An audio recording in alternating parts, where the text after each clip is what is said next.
Bismillahirrahmanirrahim. Assalamualaikum warahmatullahi wabarakatuh. Perkenalkan, nama saya Rizal Ma'ruf dengan NIM D1A1210089, Agribisnis kelas C. Baik, pada kesempatan kali ini saya akan membawakan materi mata kuliah Kewarganegaraan RPS ketiga dengan judul Konsep dan Urgensi Integrasi Nasional. Konsep dan urgensi integrasi nasional, pengertiannya yaitu integration berarti kesempurnaan atau keseluruhan. Kata ini berasal dari bahasa Latin integer yang berarti utuh atau menyeluruh.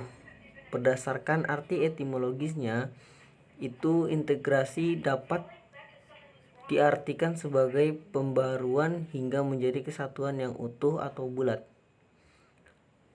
Nation artinya bangsa sebagai bentuk persekutuan dari orang-orang yang berbeda latar belakangnya, berada dalam suatu wilayah dan di bawah satu kekuasaan politik. Selanjutnya, integrasi nasional, upaya menyatukan seluruh unsur suatu bangsa dengan pemerintah dan wilayahnya.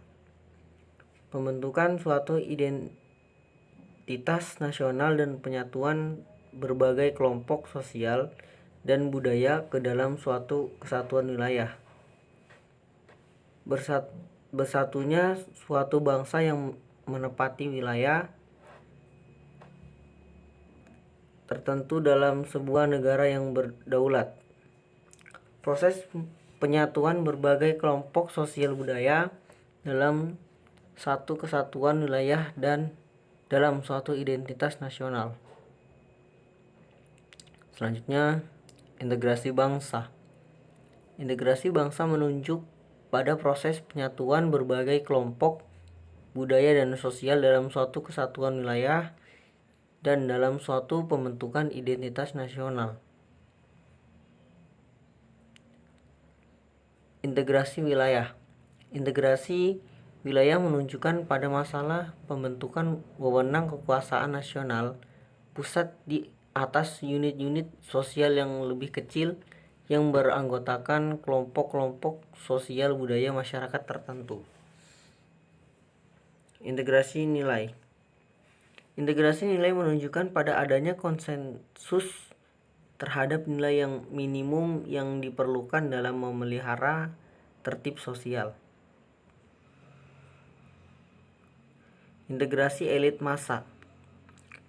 Integrasi elit massa menunjukkan pada masalah penghubungan antara pemerintah dengan yang diperintah, mendekatkan perbedaan-perbedaan mengenai aspirasi dan nilai pada kelompok elit dan massa. Integrasi perilaku. Integrasi tingkah laku.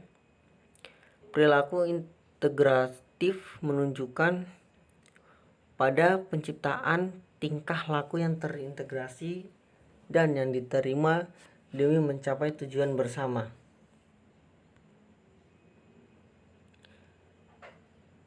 Selanjutnya, dalam realitas nasional, integrasi nasional dapat dilihat dari 3 aspek. Aspek yang pertama, integrasi politik, integrasi vertikal dan integrasi horizontal. Yang kedua, integrasi ekonomi. Terjadinya saling ketergantungan antar daerah dalam upaya memenuhi kebutuhan hidup rakyat. Adanya saling ketergantungan menjadikan wilayah dan orang-orang dari berbagai latar akan mengadakan kerjasama yang saling menguntungkan dan sinergis. Integrasi sosial budaya. Proses penyesuaian unsur-unsur yang berbeda dalam masyarakat sehingga menjadi satu kesatuan.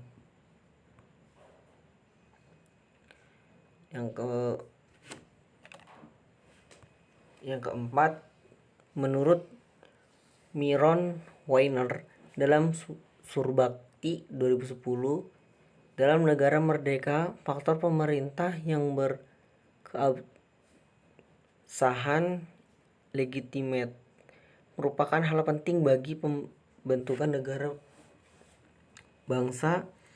Hal ini disebabkan tujuan negara hanya akan dapat dicapai apabila terjadi suatu pemerintah yang mampu menggerakkan dan mengarahkan seluruh potensi masyarakat agar mau bersatu dalam bekerja bersama. Selanjutnya, integrasi versus disintegrasi. Pertama, jika integrasi berarti penyatuan, keterpaduan antar elemen atau unsur yang ada di dalamnya. Disintegrasi dapat diartikan ketidakpaduan atau keterpecahan di antara unsur-unsur yang ada. Yang kedua, disintegrasi bangsa. Disintegrasi bangsa adalah memudarnya kesatuan antar golongan dan kelompok yang ada dalam suatu bangsa yang bersangkutan. Selanjutnya, perkembangan sejarah integrasi di Indonesia. Menurut Suryo 2002, sejarah menjelaskan bangsa kita sudah mengalami pembangunan integrasi sebelum bernegara Indonesia yang merdeka.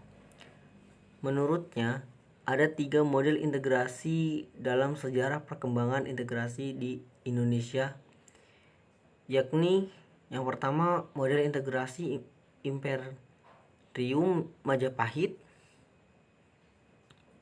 yang kedua model integrasi kolonial, yang ketiga model integrasi nasional Indonesia. Selanjutnya, faktor yang menentukan tingkat integrasi suatu negara. Yang pertama, adanya ancaman dari luar. Yang kedua, gaya politik kepemimpinan. Yang ketiga, kekuatan lembaga-lembaga politik. Yang keempat, ideologi nasional. Yang kelima, kesempatan pembangunan ekonomi. Proklamasi Kemerdekaan Republik Indonesia merupakan proses integrasi bangsa. Integrasi bangsa diperlukan guna membangkitkan kesadaran akan identitas bersama, menguatkan identitas nasional, dan membangun persatuan bangsa. Mungkin itu saja yang dapat saya sampaikan. Kurang dan lebihnya mohon dimaafkan. Billahi taufiq wal hidayah. Wassalamualaikum warahmatullahi wabarakatuh.